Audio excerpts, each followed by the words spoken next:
seek him here, they seek him there. His clothes are loud, but never square. It will make or break him, so he's got to buy the best, 'cause he's a dedicated follower of fashion. And when he does his little rounds round the boutiques of London town,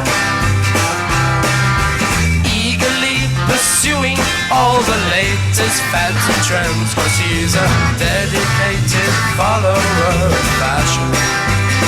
Oh yes he is, oh yes he is, oh yes he is, oh yes he is. He thinks he is a flower to be looked at, and when he pulls his frilly nylon and is raked up tight, he feels a dedicated follower of fashion. Oh yes he is, oh yes he is, oh yes he is, oh yes he is. There's one thing that he loves, and that is flattery. One week he's in polka dots, and next week he's in stripes, 'cause he's a dedicated follower of fashion.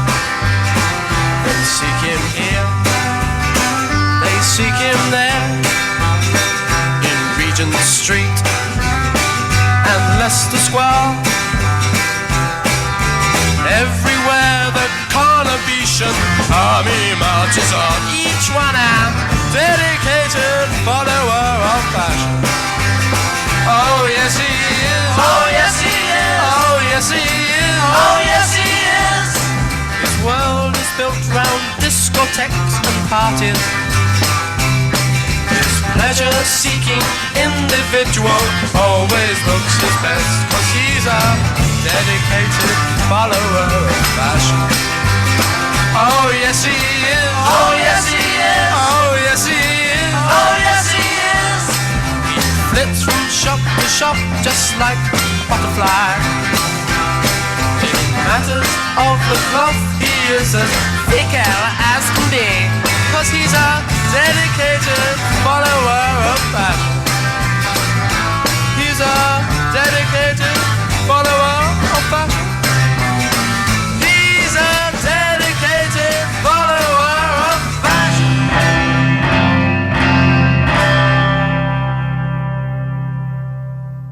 I think everybody's acting a part. I'm acting a part right now. I'm probably totally different to the way you see me now. When I go in a room by myself and I write a song, I don't know I am, because I'm just doing it now. Well, Ray, how long have the group been together as the Kinks? Oh, about 4 years we've been together, but we've only had the name Kinks for about 2. What were you before that? We were called all sorts of names. We had the Ravens and any name that came along. You know, I left it to the promoter. If he wanted to call us, something, thingy-jigs, could call us anything he likes, as long as we got the booking. And what settled on the Kinks? What made you settle on that name? Because it was a short name and people could remember it. And have you had many changes in the group in that time? Not really. Our regular bass player's got a broken foot, and that's the only change we've got so far. Surely it's not all that funny, is it? Well, no. But he thinks it's quite funny. I don't. You hopped into the studio yesterday to say hello. No, he's quite well, but we got a substitute in. We've had him for about 4 weeks because our bass player had a car crash. Well, we all wish him well anyway. Oh, he's alright. Well, now you're the baby of the group, aren't you? Oh, yeah, all right, if you want to call me that. And I believe you are a budding dress designer, isn't it? Yeah? Well, I just happen to... He doesn't wear them, he designs them. Well, I don't think that's true, because he did at one time design the group's outfits, didn't he? Yeah, he designed suits, with capes and things. My claim to fame. Yes, it's one claim to fame. And why did you stop wearing them? Oh, they just weren't practical, So, being in a pop group, you have to sleep in the same place. Anything I do is impractical. Yeah, well, no. When you're in a pop group, you have to travel, sleep, eat, drink, and meet people, do interviews in the same clothes, and you need something pretty durable. Well, what about your songwriting? What about your songwriting? You write all of your own Yeah. songs, don't you? Yeah. And what gives the inspiration for these? Well, sort of, it's a difficult question, really. You just see anything, you could see a chair, you could get inspiration. And what gave you the inspiration for Sunday Afternoon? Money, frankly.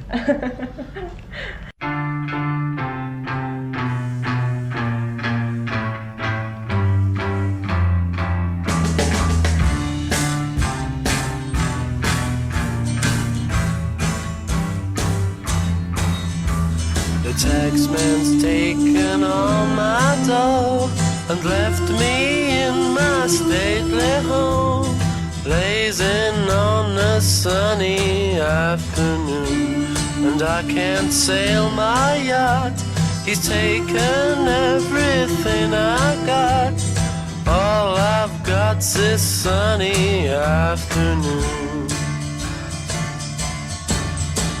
Save me, save me, save me from this squeeze. I got a big fat mama trying to break me, and I love to live so pleasantly, live this life of luxury, blazing on a sunny afternoon. Summertime, in the summertime, in the summertime. My girlfriend's run off with my car and gone back to her ma and pa, telling tales of drunkenness and cruelty. Now I'm sitting here, sipping at my ice cold beer, blazing on the sunny afternoon. Help me, help me, help me sail away. Well, give me 2 good reasons why I ought to stay. 'Cause I love to live so pleasantly, live this life of luxury, blazing on a sunny afternoon. In the summertime, in the summertime, in the summertime. Ah, save me, save me, save me from this squeeze. I got a big fat mama trying to break me, and I love to live so pleasantly, live this life of luxury, blazing on a sunny afternoon. In the summertime, in the summertime, in the summertime, in the summertime, in the summertime.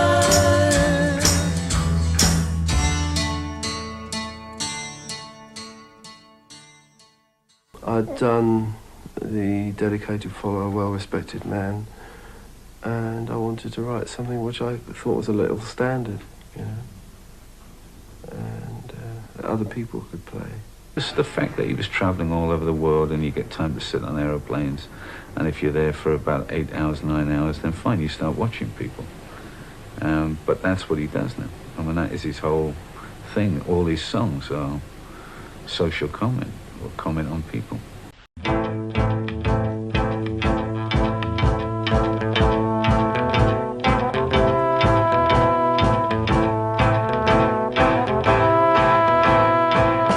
There's a crack up in the ceiling, and the kitchen sink is leaking. Out of work and got no money, a Sunday joint of bread and honey. What are we living for? 2-room apartment on the 2nd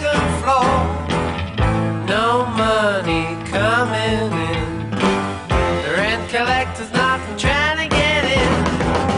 We are strictly second class, and we don't understand why we should be in dead end street. People are living in dead end street. I'm gonna die in dead end street. Dead end street, dead end street. On a cold and frosty morning, wipe my eyes and stop me yawning, and my feet are nearly frozen. Boil the tea and put some toast on. What are we living for? Your room's apartment on the second floor. No chance to emigrate. I'm deep in debt and now it's much too late. We both want to work so hard, but we can't get the chance. People live on dead end street. People are dying on dead end street. We're gonna die on dead end street. Dead end street, dead end street.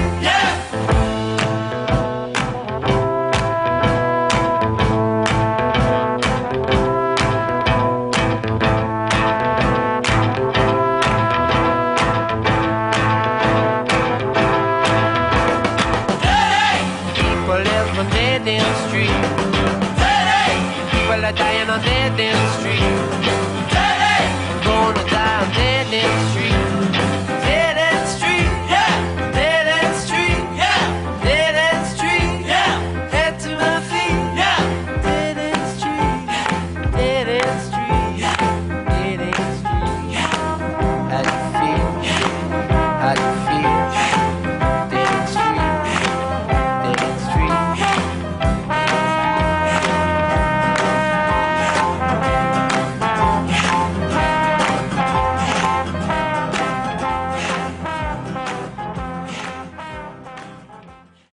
Welcome to part 4 of my Kinks album deep dive series. Today I'm talking about their 4th studio album, Face to Face. This was released on October 28th, 1966. So 1966 was pretty much a make or break year for a lot of bands, UK bands in particular, British invasion bands. After 1965, you really wouldn't hear much from the Jerry and the Pacemakers or the Searchers or the Dave Clark Five or even to some extent Herman's Hermits. Their popularity would start to wane. So that was really 1966 was the year where you had to show the goods. You really had to put up or shut up. You had to evolve. And you could no longer get by on just songs about boy, girl, superficial relationships. Your sound would need to incorporate a wider spectrum of instruments and influences. And to their credit, the Kinks were able to keep in stride with bands like the Beatles and the Rolling Stones, artists like Bob Dylan and the Beach Boys, because you had a great songwriter in Ray Davies, and he knew that you had to evolve and you had to progress. You had to adapt. You couldn't rest on your laurels. It was a much different music scene in 1966 than it was in 1964. And I think there were really two major shifts in the Kinks that we saw in 1966. The first one was with their sound, dating back to the well-respected Man single, The Dedicated Follower of Fashion, and in the summer of 1966, the Sunny Afternoon single. They started to soften their sound and incorporate more of British music hall influences, a wider array of instruments they would use. And then also when Ray's songwriting, his lyrics became more character studies than just kind of superficial boy-girl relationships.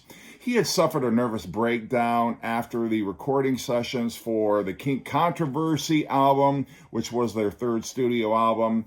And Pete Quay had suffered a broken leg in a car accident or motorcycle accident. I don't recall exactly. He was in some sort of accident, and it shook him up enough that he decided that he wanted to quit the Kinks, and he left for a couple of months. They brought in bass player John Dalton, and I think he plays on one track on this record, and then Pete changed his mind and came back to the band.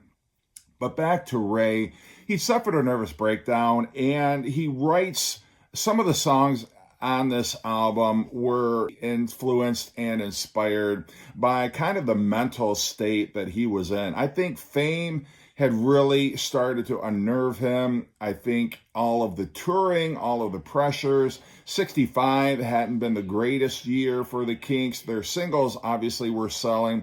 Their records were selling, but they'd been banned in America. There had been some infighting in the Kinks camp. And in 1966, they were fighting with their record label. There was just a lot of stuff going on, and Ray was starting to cave into the pressure. But at the same time, I think it produced one of his strongest lyrical albums. And obviously the proof is in the record itself. Face to Face, I think, is their first truly great album from start to finish. And I had said King Controversy, there wasn't a weak song on the album, but they definitely elevated their game on Face to Face, and they had to. I mean, think about it. They were competing with the Beach Boys' Pet Sounds, the Beatles' Revolver, the Rolling Stones' Aftermath, Bob Dylan's Blonde on Blonde. I think the Yardbirds' Roger the Engineer had been released that year. You had the coming of the Jimi Hendrix Experience and the Jefferson Airplane, all these fantastic bands in 1966. And the Kinks were definitely keeping up and putting out their best record to date with Face to Face. So Face to Face, in spite of the less than ideal circumstances under which it was recorded, it definitely was their strongest showing to date. And it's an album that I love. I certainly like the old style of the Kinks, and they didn't entirely abandon their rock and roll approach. There are a couple songs on here that do still maintain kind of that harder edge, but they're moving more towards a diverse sound, softening their sound a little bit, trying to expand even further. And there was a lot of variety on Kinda Kinks, and on the Kink Controversy had even more of that. And then Face to Face, like Ray is totally shifting into a new style of writing, moving the Kinks into a new direction. This is the cover, and actually Ray thought the cover, this like psychedelic watercolor collage here, he felt that was kind of inappropriate for the music, so he wasn't crazy about it. I'm surprised they didn't have control over their artwork by this point. I mean, they were one of the most popular British invasion bands, but whatever. So anyway, let's get into the songs on Face to Face. So the album opens up with the song Party Line, which was written by Dave with some help from Ray. It's about a bygone phenomenon when everybody had rotary phones, and apparently you could pick up the phone and there would be other people on the line that you could communicate with. Dave's expressing his irritation at this. I'm not sure exactly why, but the whole concept is about as relevant to today's generation as dial-up internet or chat rooms, but nonetheless. Oh, and you're going to notice this is one of the few songs on the record to have sound effects at the beginning of the song. Ray apparently wanted the entire album to be filled with sound effects, and the record company told him it was stupid. So there's only about 3 that actually survive onto the record itself, but... Hello, who's that speaking, please? I'm on a party line, wondering all the time who's on the other end. Is she big, is she small, is she a she at all? Who's on my party line? Wish I had a more direct connection. This party line is here when I arrived. And I'm not voting in the next election.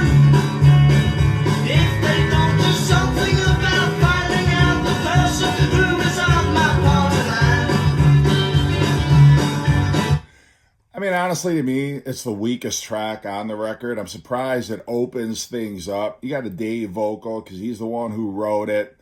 And yeah, it's a rollicking rocker. I suppose there are worse ways to open up the record, and I don't dislike it. I do find the line about I'm not going to vote in the next election until they find out who's on my party line. Like, what is that all about? I don't know. Maybe it's just kind of a lighthearted take on the whole thing. But so Party Line is okay. I'm not in love with it. I really do think it's the weakest track probably on the record. The next track more than makes up for the frivolity of the opening track, and that is Rosie, Won't You Please Come Home. Now, Rosie is Rosie Davies, Dave and Ray's older sister. She moved to Australia with her husband Arthur in 1966, and yeah, it's the same Arthur from Arthur or the Decline and Fall of the British Empire, but that's a couple albums away from this one. But Ray was really broken up. He loved his older sister, and when she moved away, he was very upset and broken up about it. In fact, that apparently after she moved, he was at the beach crying his eyes out,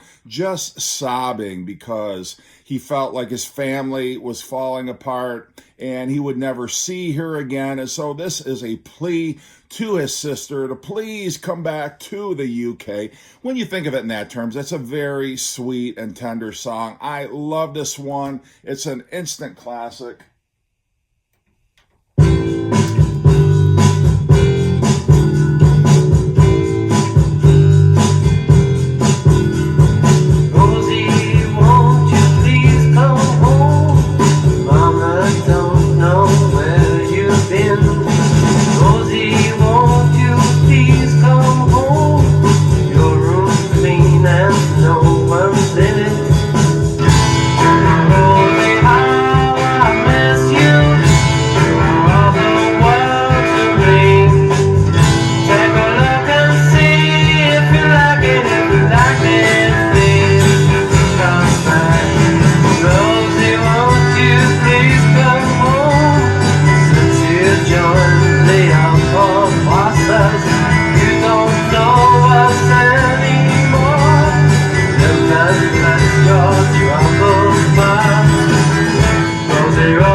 You can hear the ache in his voice. I've never heard Ray sound so vulnerable, almost like he really is on the edge of tears. You can feel that emotion coming through. And I swear I hear some glockenspiel on this song. I don't think it's my imagination, but it's a beautiful arrangement and so different from the way the Kinks would have arranged a song like this, even an album before. Absolutely gorgeous. And I love the heaviness of the drumming, love the bass on it. There's not even really much in the way of guitar on here. Absolute fantastic song. And then we're taking on a lighter topic with the next song, Dandy, which Ray apparently wrote about Dave's gigolo lifestyle at the time, where he was bedding many, many women. He was living the rock and roll hedonistic lifestyle. And this is Ray, who was married. This is Ray commenting on Dave's lifestyle.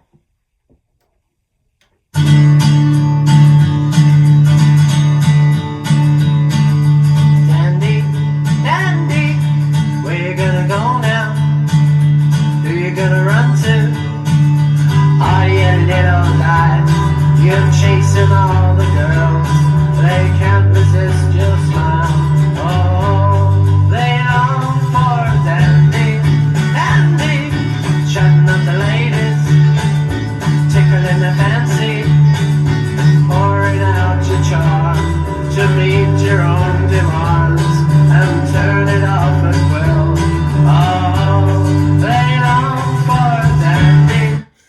got Ray, and he's obviously making fun of his brother, putting on this twee British accent. It's really, I don't know, it's a fun song, and I know he's having fun with his brother there.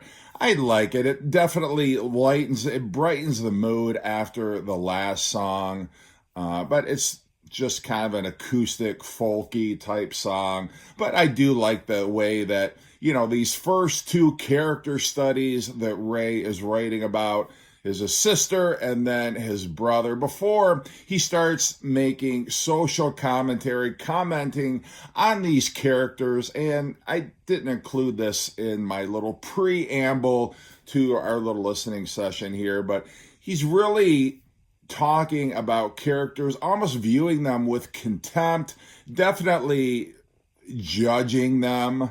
And there's some very unflattering portrayals of individuals, but he also looks inward. Like the next song that we get is Too Much on My Mind, and this is Ray writing about his fragile state of mind when he had his nervous breakdown, all of the things. And I can relate because I've certainly suffered from insomnia, not being able to shut my brain off at night, just waking up at 2 o'clock in the morning and having all these thoughts racing through my head. So it's a song that many people can identify.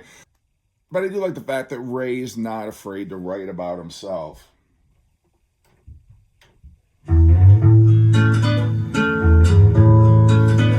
There's too much on my mind. There's too much on my mind. And I can't sleep at night thinking about it. I'm thinking all the time. There's too much on my mind. It seems there's more to life than just to live it. There's too much on my mind, and there is nothing I can say. There's too much on my mind, and there is nothing I can do about it. About it. My thoughts just weigh me down and drag me to the ground and shake my head till there's no more life in me. It's ruining my brain. I'll never be the same.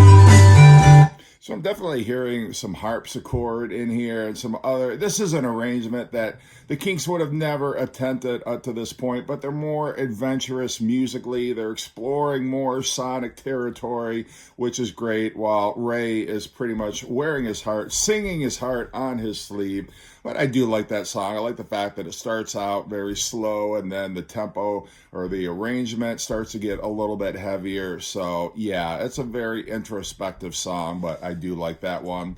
And then the next track is Session Man. And given the fact that Nicky Hopkins played on the previous album and this one, I gotta believe he is singing here about Nicky Hopkins, who is one of the better session men. He, John Paul Jones, Jimmy Page were probably the most famous session musicians during this particular era. Jimmy Page did play on an earlier Kinks song, and I don't know, I think John Paul Jones may have also worked with the Kinks, if I'm not mistaken, but at the beginning you do hear Nicky Hopkins on the harpsichord just to show his keyboard prowess.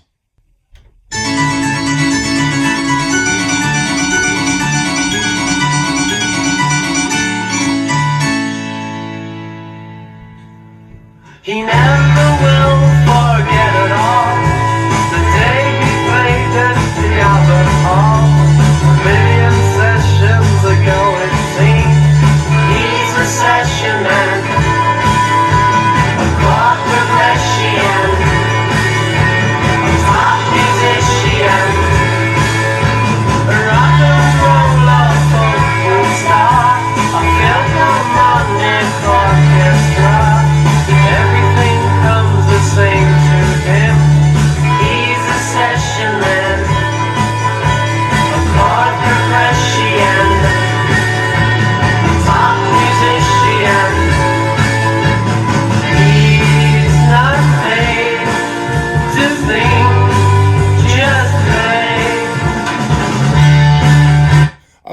that section right there, like that's my favorite part of the song right there. But yeah, and I love the rhyme scheme too, where he's talking about profession and musician, rhyming that with session man, I think is pretty cool. And much in the way like Dandy is about Dave, who would never be tied down to one woman. Same as a session man. You can almost see kind of the parallels there, where the session man will never be tied down to one musician. He's never going to be joining one band. He's never staying with one artist. He's just kind of freewheeling, a gun for hire, if you will. So it's, I think, an affectionate song for session man. You could also see it as maybe a little bit of a, I don't know, I don't want to say disparaging, but in any event, I want to take it as it's a tribute to the session man who helped augment the Kinks sound in the past.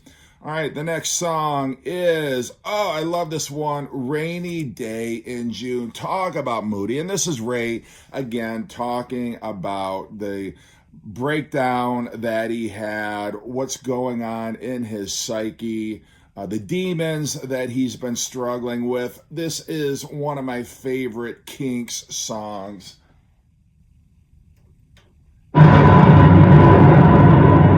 More sound effects.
But the beginning of the song is very dark, very ominous sounding. You can hear the clouds and the thunder. I love it, just the whole dark mood at the beginning. And then we get into this almost like spiritual gospel. Everybody got the rain. Everybody got the rain. I love just that juxtaposition of the dark and then the more, I guess, upbeat part of the song. But such an effective way to communicate somebody going through either depression or a melancholy kind of a mood.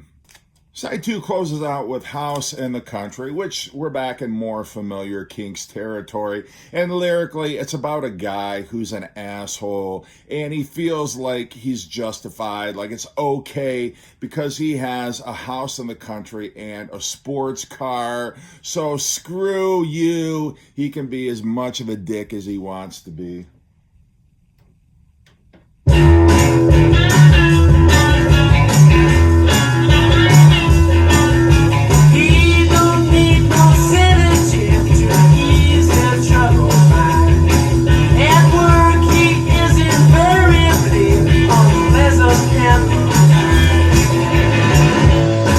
She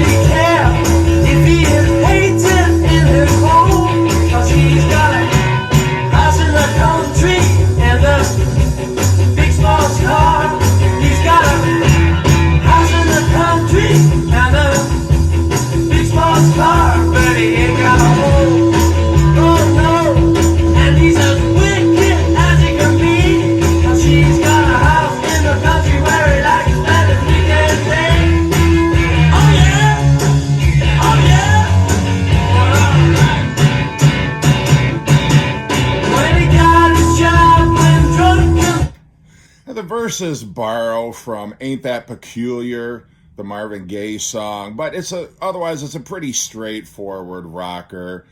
Nothing very deep here, but lyrically it is more sophisticated than the early Kinks material that he would write about, but it's another character study. And like I say, several of these songs, he's viewing the individual with contempt. These are not flattering portrayals of the subjects that he's writing about. So that closes out side one. Side two opens with Holiday in Waikiki, and this is about somebody who they win a vacation through some sweepstakes or a contest, and they get to Waikiki and they're really disappointed. They're bummed out because it's been over commercialized. It's just this huge tourist trap. It's not at all what they envisioned it.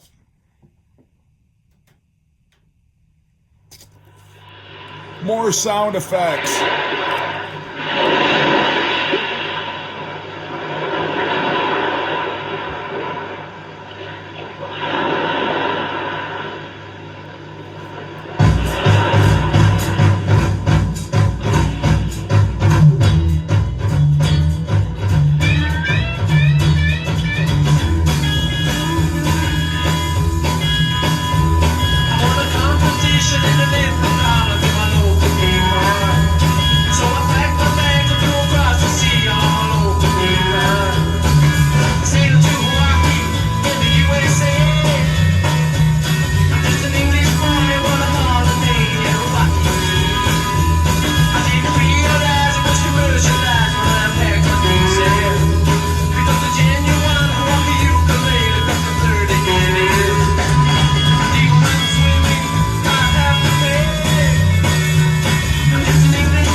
Really like the arrangement of this song. Ray doesn't even sound like Ray, and musically it reminds me a bit of some of Bob Dylan's arrangements on the Highway 61 Revisited album. I do like this one. It's a jangly up-tempo rocker, and I like some of the unusual sound effects, some of the found sounds that they use on the track. The guitars are definitely vibrant and carry the song forward.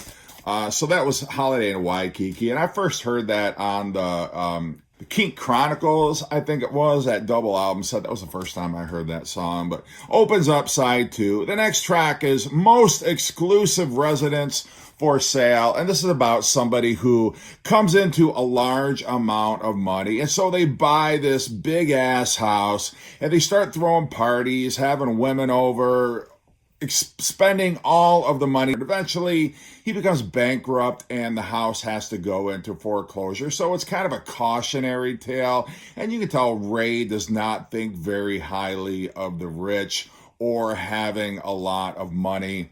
Love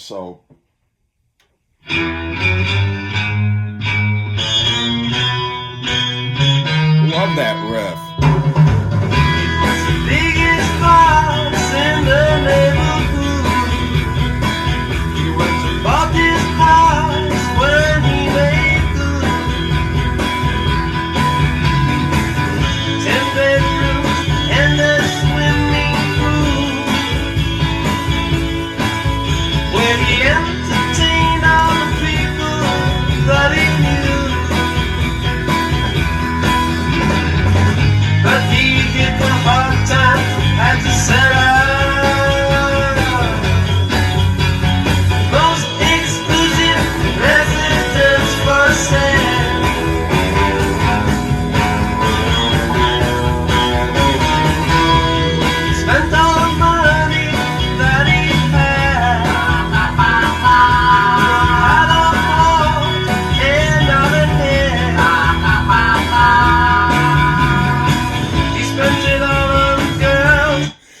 I think hearing those harmonies, that bop, bop, bop, bop, I gotta think that the Velvet Underground, that song, Who Loves the Sun, had to have been inspired by this particular song. There's just too much similarity there. Both great songs, don't get me wrong, but I love it. It's pretty much a straightforward rock track. Again, Ray singing in a different register than we're accustomed to, but I love that one.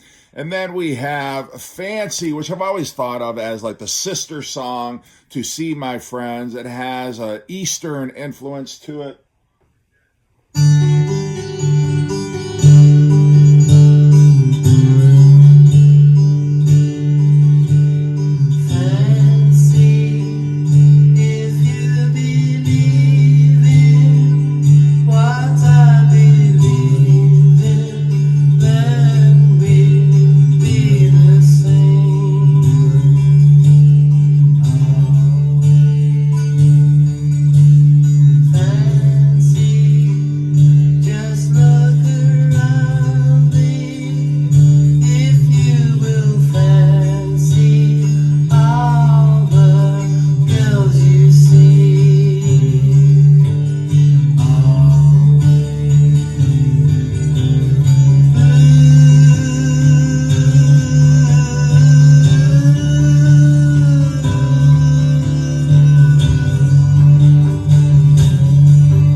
Okay, if I haven't convinced you already that Ray Davies is a bona fide genius, I don't know what more it's going to take. First of all, he's basically, up to this point, been John Lennon, Paul McCartney, and George Harrison all rolled into one. And he's doing this by himself. He didn't have Lennon like McCartney had Lennon.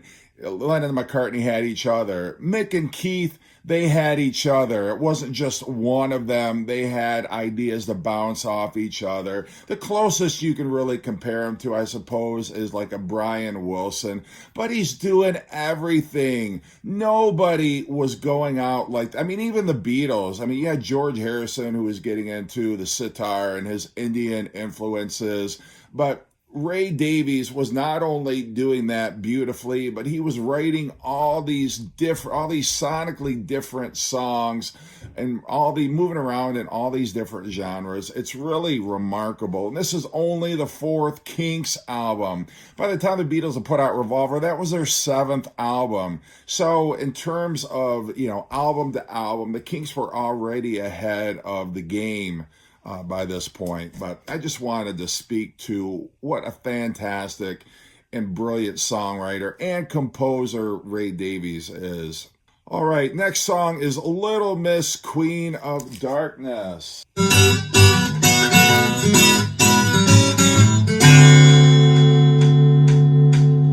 I met her accidentally in a little discotheque, and she acted oh so friendly to every fella that she met, and her hair was hanging down like a bright and silken sheen.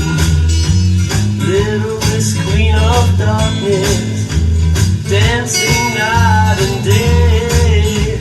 Little Miss Queen of Darkness, dancing, dancing on. Although she looked so happy, there was sadness in her eyes. Her curly false eyelashes were not much of the disguise. So a bit of a Love and Spoonful feel here. I also hear, I gotta believe Jim Croce was inspired by a song like this. If you think about it and think, I could totally imagine Jim Croce singing a song like that. But I do dig it. I love the finger-picking guitar style. I just love kind of that homespun feel to it. Great song. And then the next track is You're Looking Fine. So we're back to Dave on vocals, and this is a really great garage rock song. It's the Kinks rocking out again, and I love that they didn't entirely abandon kind of that classic Kinks hard rocking sound.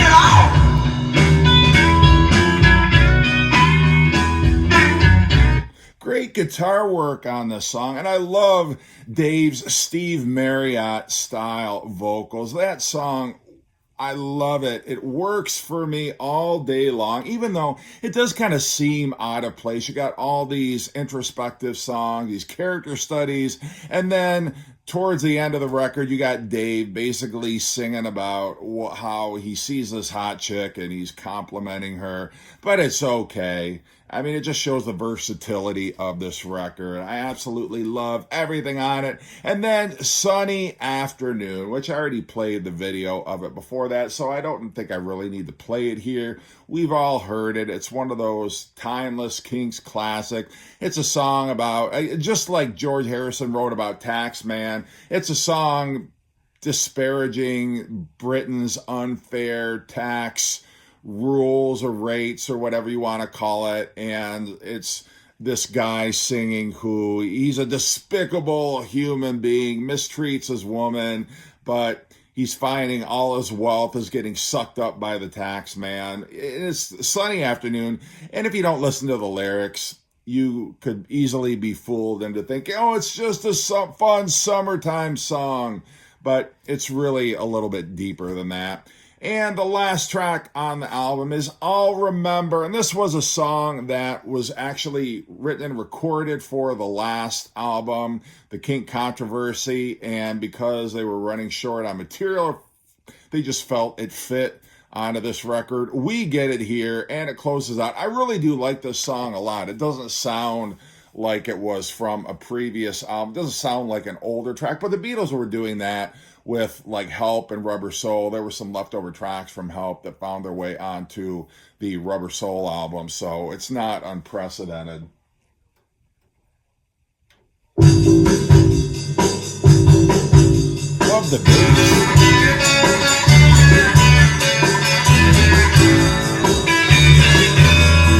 I remember everything you said to me. I remember everything we did. I remember best of all the love we shared, the tears that fell now.